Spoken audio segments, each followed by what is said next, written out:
नमस्कार, लोकसंदेश न्यूजमध्ये आपले स्वागत। मी मयुरी कुंभार। पाहूयात आजच्या काही ठळक घडामोडी।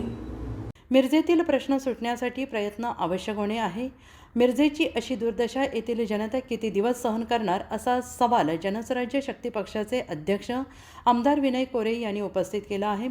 पक्षाची प्रचार सभा मिरजेत पार पडली आणि यावेळी आमदार विनय कोरे यांनी म्हटलेलं आहे की मिरज शहरातील अनेक मूलभूत प्रश्न गेल्या अनेक वर्षांपासून प्रलंबित आहेत। छत्रपती शिवाजी महाराज रस्त्याची दुरावस्था, वखार भागातील ड्रेनेजचे काम 20 वर्षात पूर्ण झालेले नाही। मिरजेची जनता शहराची झालेली दुर्दशा किती दिवस सहन करणार आहे, असा सवाल करत शहराच्या दुरावस्थेला जबाबदार असणाऱ्यांना यावेळी दूर करण्याचे आवाहन त्यांनी केलं आहे। आणि ते म्हणाले की आरोग्य पंढरी म्हणून ओळख असलेले मिरज शहर आपले वैभव जपण्यात अपयशी ठरलेले आहे। मिरजेतील राजकारणाने मिरजेत औद्योगिक विकास झालेला नाही। मिरजेसारख्या शहरात 15 ते 20 वर्ष कामे होत नाहीत, हे दुर्दैव आहे। शहरात कामे रखडवणाऱ्या व्यवस्थेबद्दलची भावना मतपेटीतून व्यक्त करण्याची हीच वेळ असल्याचं त्यांनी म्हटलेलं आहे।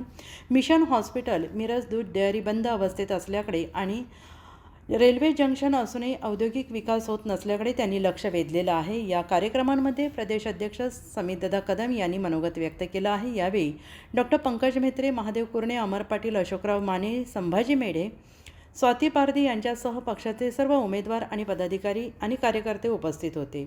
लोकसंदेश न्यूजसाठी सतीश भादुले यांचा रिपोर्ट।